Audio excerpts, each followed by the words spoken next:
Let me ask you something. When was the last time you made a mistake in school and didn't feel terrible about it? I'm talking about those moments where your hand shoots up, you give the wrong answer, and the room goes quiet. Or when you studied hard, turned in your assignment, and still missed the mark. Yeah. That feeling sticks. But what if I told you there's a way to turn those exact moments, the awkward ones, the wrong answers, the total flops, into something that actually builds your confidence? Enter the mistake of the week. It's simple, a little weird at first, but ridiculously effective. Today, we're going to talk about why this one habit is a total game changer for learning, motivation, and even your self-esteem. And hey, if you're into videos that flip the script on how we learn, hit that like button like it owes you lunch. Subscribe, because there's more where this came from. And yeah, ring the bell. The internet doesn't need to guess when you level up next. Let's dive in. So what is mistake of the week? It's exactly what it sounds like. Once a week, at school, at home, wherever you learn, you pause and highlight a mistake you made. And no, not to roast yourself.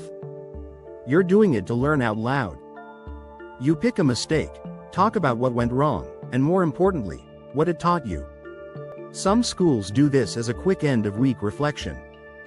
Some teachers have bulletin boards where students anonymously submit their mistakes and what they learned. At home, it can be part of your journaling or family check-in. It sounds small. But trust me, it's powerful. Let's rewind a bit. We grow up thinking mistakes are the enemy. Like, make one, and it's proof you weren't trying hard enough, or you're not smart enough. But in reality, mistakes are how our brain actually wires learning. There's neuroscience behind this. When we get something wrong, the brain fires up more activity to correct it.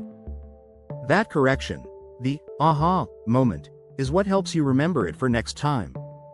But if we never talk about our mistakes, we never get to process them. And when we hide them out of shame, we miss the best part of learning. The mistake of the week flips that. It says, hey, look what I did wrong, and here's what I learned from it. Suddenly, mistakes become stories. They become lessons. And most of all, they become normal. Here's an example. Let's say you bombed a math quiz because you kept confusing formulas.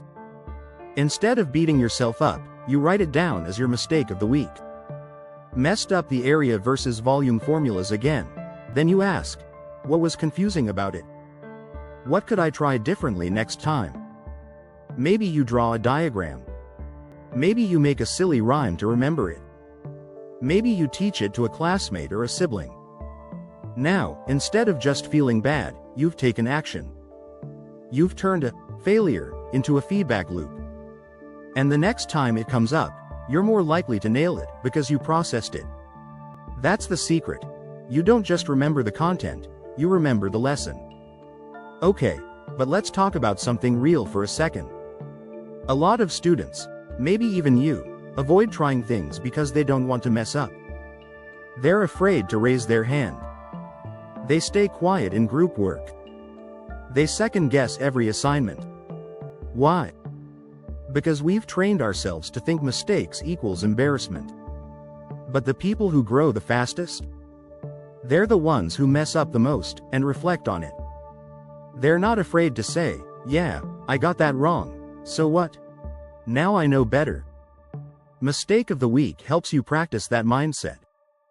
It helps you make peace with imperfection, and that's how confidence is built. Not from being perfect, but from knowing you'll keep showing up, even when you're not. Here's how you can start doing it today. Step 1. At the end of each week, ask yourself, what's one thing I messed up this week that taught me something? Could be big, like flunking a quiz. Could be small, like forgetting to pack your homework twice. Step 2. Write it down. What was the mistake? What did you learn? What could you try next time? Step 3. Share it. You can keep it private, or if you're feeling bold, share it with a study group, a teacher, a parent, even in a class reflection. You'd be surprised how many people relate to the same mistake you made. And if you're a teacher or parent watching this, you can model it too. When adults own their mistakes, kids learn it's safe to be human. Now, quick reality check. This won't feel amazing right away. The first few times you do mistake of the week, your brain might go, "Why are we doing this? This is weird. Let's pretend we didn't mess up." But give it a few weeks. You'll start noticing. You're less afraid to try. You bounce back faster from setbacks. You actually remember more from your mistakes than from your successes, and that's growth. Let's wrap this up. The mistake of the week isn't just about errors, it's about courage. It's about seeing yourself as someone who learns from life, not just from books. In a world where everyone's trying to look perfect online, owning your learning process is the real flex. So yeah. Celebrate the mistake. Make it funny. Make it honest. Make it yours. Because every time you do, you're building a stronger, smarter, braver version of yourself. If this video made you think, or made you breathe a little easier about your own mistakes, hit that like button.